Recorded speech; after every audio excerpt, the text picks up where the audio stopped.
Welcome to Neuro-Oncology, the podcast, where we bring you cutting-edge science, inspiring career journeys, and real-life stories within the world of brain tumor research and care.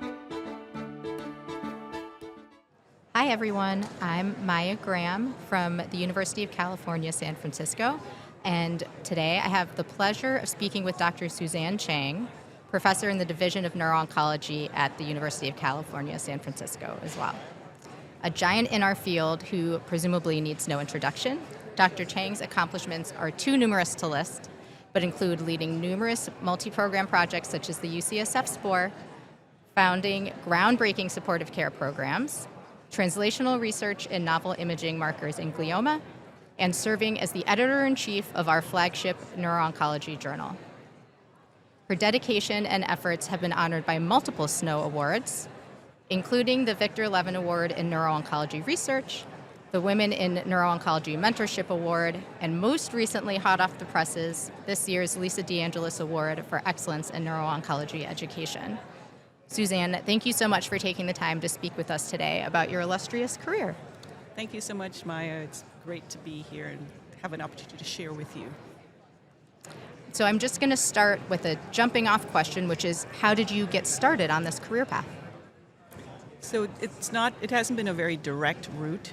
It's not like I woke up and said I want to do neuro-oncology. I knew I wanted to do medicine, certainly not surgery. And medical oncology is what sort of drew me to mainly the patients and their journey. And I had an opportunity to train and do more work dedicated to neuro-oncology. And I think once I was exposed to the real ability of the clinicians, the scientists, and the multidisciplinary approach to the patient, and how we can advance the field, I was hooked. So I started in the field in 1992, and so I've sort of grown with the field. But one of the great things about getting into the field at that time was that I had a chance to really be there from the ground up and to help see and shape some of the clinical trials, the designs, our response and assessment and neuro-oncology efforts. So there was so much opportunity that I saw as a result. And it's been really very rewarding to be able to work with so many talented and dedicated people.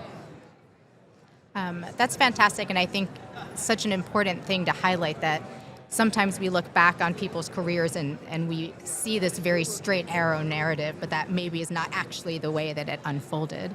And I think the fact that you were able to sort of grow with the field as you highlighted and as your work has highlighted has really allowed you to build expertise in so many different areas and facets of neuro-oncology.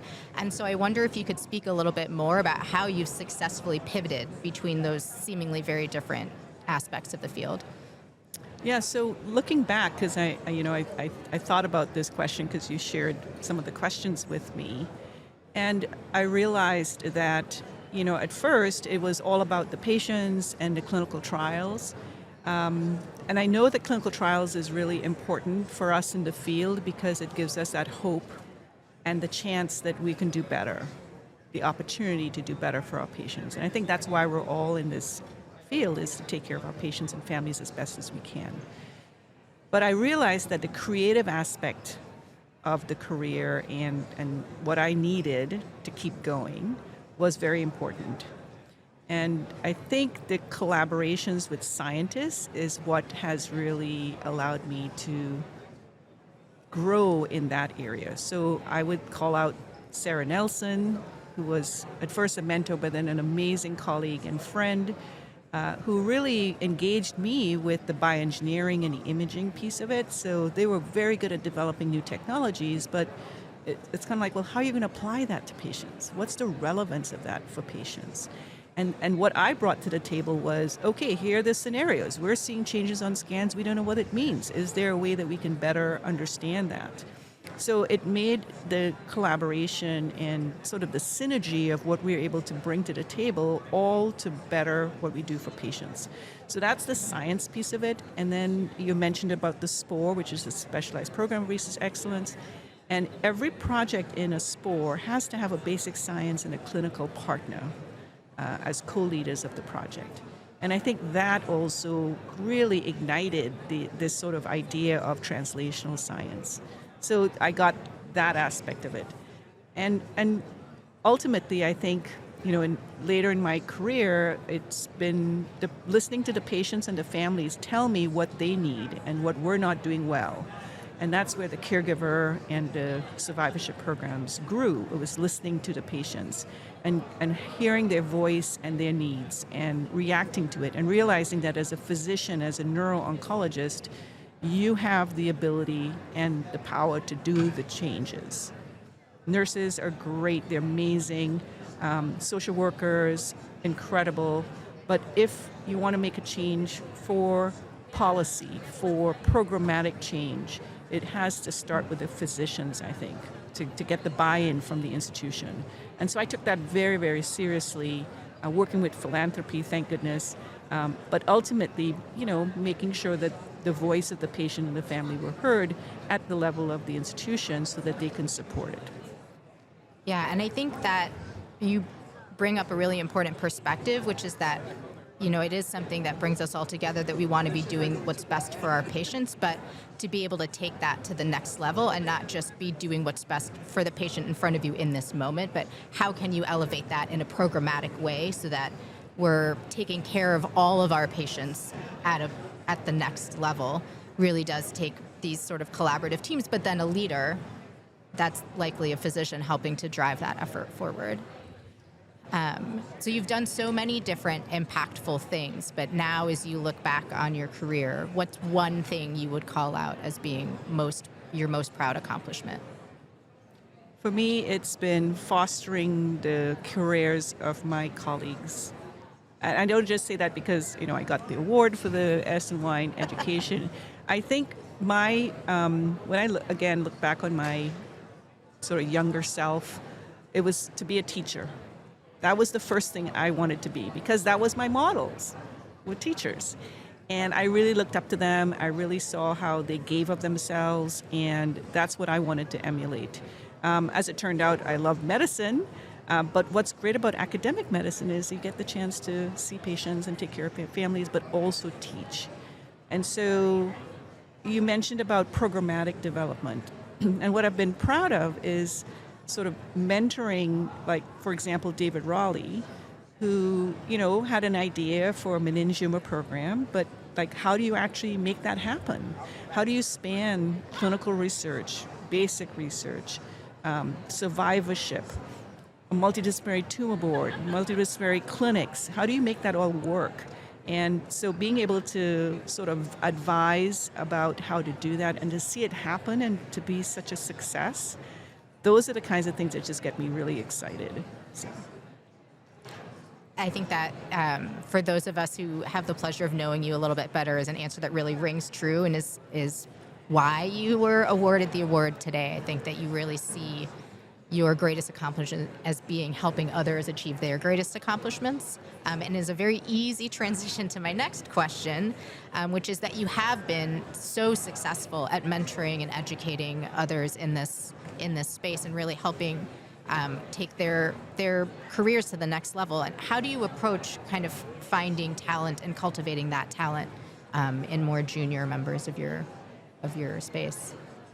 So it's been interesting because as part of SNO, what's been great is I come up with these ideas and I say, okay, I think we should do this. And next thing you know, it's happening. So that's really wonderful for me.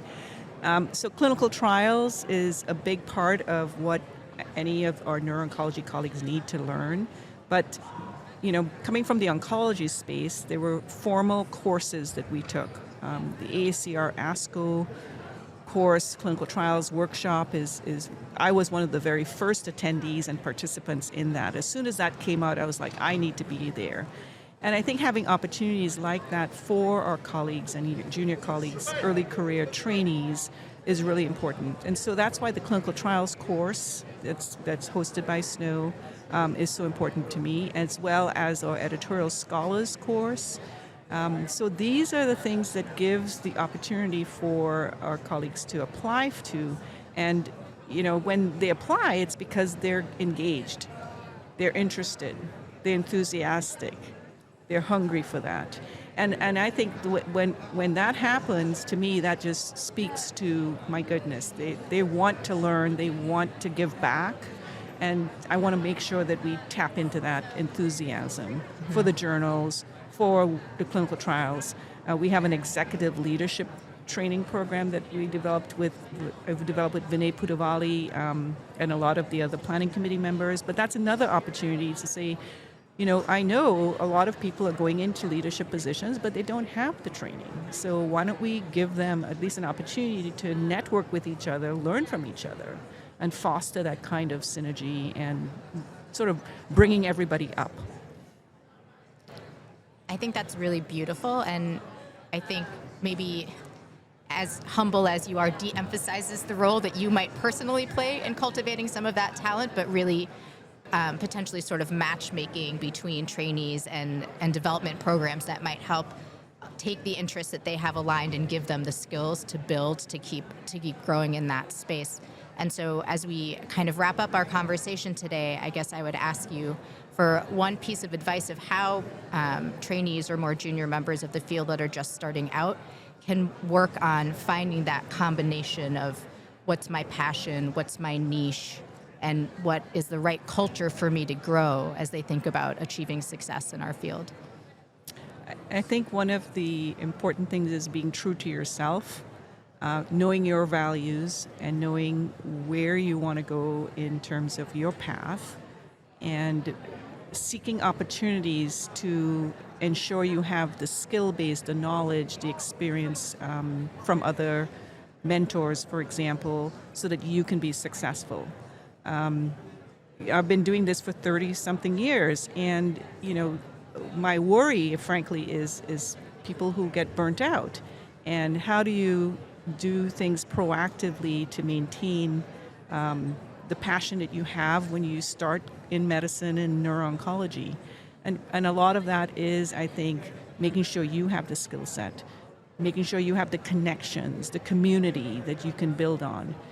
Those are sort of critical aspects of being successful and continuing to be successful as you grow your own career. Words of wisdom, words to live by. Thank you so much, Maya. Thank you so much, Suzanne. It was a pleasure. We hope you have enjoyed this episode of Neuro-Oncology, the podcast. The views and opinions of the participants in this podcast do not necessarily reflect those of the Neuro-Oncology family of journals or their affiliated societies. And finally, until next time, thanks for listening.